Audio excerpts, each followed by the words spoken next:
le plaisir et l'honneur de lire le nom du secrétaire général. À lourde charge, hein? Secrétaire général. Alors pour une dernière fois aussi, parce que c'est ce qui est à la mode, non? Secrétaire général. Je répète, pour une dernière fois. Ici, on déclare secrétaire général Doucouré Sori Ibrahima. Pour vos ovations. L'instant solennel. L'instant solennel.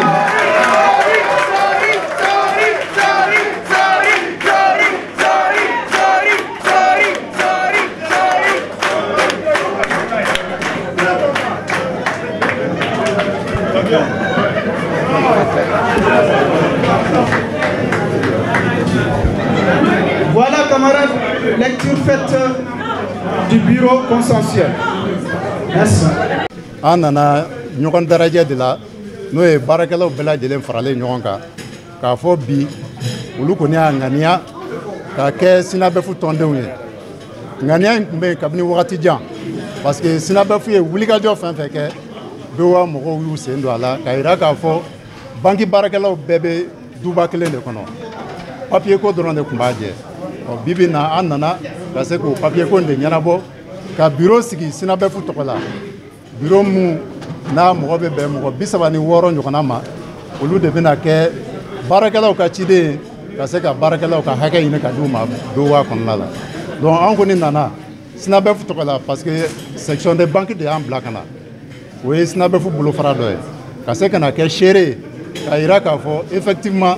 Sinabefu sariyaw ye mun fɔ k'a fɔ n'i bɛ don syndicat la n'i y'a tɛmɛ sira ye ka se ka na o seereya Banque of Africa kɔnɔ bi. Baara bɛɛ lajɛlen kɔni kɛra basigi kɔnɔ ani tilenya kɔnɔ. Bureau kura min sigira an b'a ɲini u fɛ u ka wulikajɔ kɛ pour que ka se ka BOA ka intérêt défend ka BOA baarakɛlaw ka intérêt défend ka Mali baarakɛla bɛɛ ka intérêt défend. O sariya tɛ dɔwɛrɛ k'a kɛ négociation ani dialogue sigi ka fɔ ko ko n'u b'a kɛ n'u bɛ laɲini fɛn fɛn bila BOA kɔnɔ yan a kɛ ni sigi ka fɔ ye. Sinabefu ka jɔsen dɔ ye syndicalisme de développement ye. N bɔra k'o de fɔ n ka kuma kɔnɔ. Syndicalisme de développement tɛ dɔwɛrɛ ka baarada yɛrɛ kɔlɔsi fɔlɔ parce que i mana mɛn i bɛ laɲini kɛ a ye dɔ fara n ka sara kan a ye nin kɛ tan a ye nin kɛ tan o b'a sɔrɔ baara yɔrɔ bɛ yen donc baara yɔrɔ ka intérêt ka matarafa n'o kɛra an bɛ sɔrɔ ka laɲini kɛ dɔ ka fara an ka musakaw kan donc bureau kura min sigira an b'a dɔn dunanw tɛ syndicat kɔnɔ parce que mɔgɔw don minnu ye syndicat baara kɛ ka kɔrɔ an n'u jɛra ka baara caman kɛ ɲɔgɔn fɛ donc an b'a dɔn mɔgɔw don u bɛna inscrit o sira in kan ka négociation ani dialogue k'o kɛ u kɛlɛkɛbere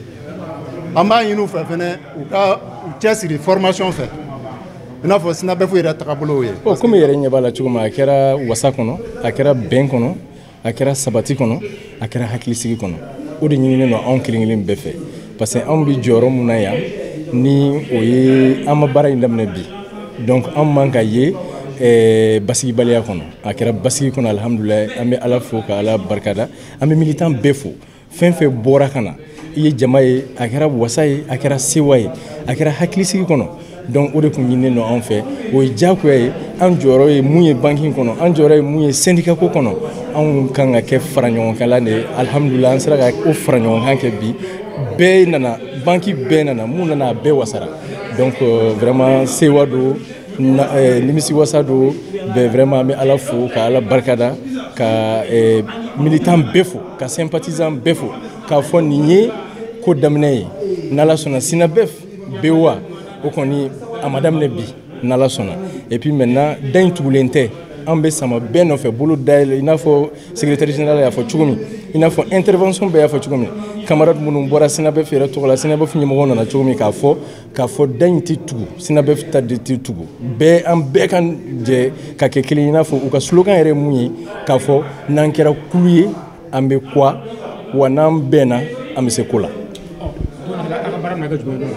Sisan san baara minnu bɛ yen o ye basigi baaraw ye o ye k'a laɲini aki fɛn fɛn bɛ yen san 10 laban in kɔnɔ fo ka taa fɔ san 15 parce que il faut dire bureau min filɛ nin ye bureau in fanba ye syndicalisme kɛlɛ kɛ nin y'a san 10 ye a caman bɛ yen donc u ye kɛlɛ in fana hakɛ caman sɔrɔ hakɛ ɲini na o hakɛw fana sabatili o ye anw kan diyagoya ye Sinabe fana ye hakɛ fana caman sɔrɔ layidukanw caman fana tara Sinabe ni banki ɲɛmɔgɔw ni ɲɔgɔn cɛ o fana o lasabatili o ye anw fana ka diyagoya ye ka bɛn lana banki kɔnɔ ka sabati lana pour le bien-être de tout le personnel de l'ensemble du personnel i n'a fɔ o kɔni mina segin a kan tugun sinon o kuma de fɔra yan fo ka tɛmɛ Sinabe mɔgɔw y'a fɔ fo ka wasa anw yɛrɛ fana y'a fɔ fo ka wasa n'i y'a mɛn bi yɛrɛ bi de sera k'a sɔrɔ an sera ka bureau in kɛ an mɛnna ka kɔnɔni de kɛ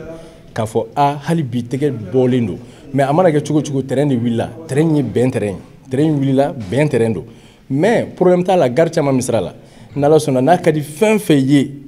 i b'i yɛrɛ ye Sinabe kɔnɔ ne jigi b'a kan BOA yɛrɛ bɛɛ b'i yɛrɛ ye Sinabe kɔnɔ aw bɛ na an bɛ jɛ ka baara kɛ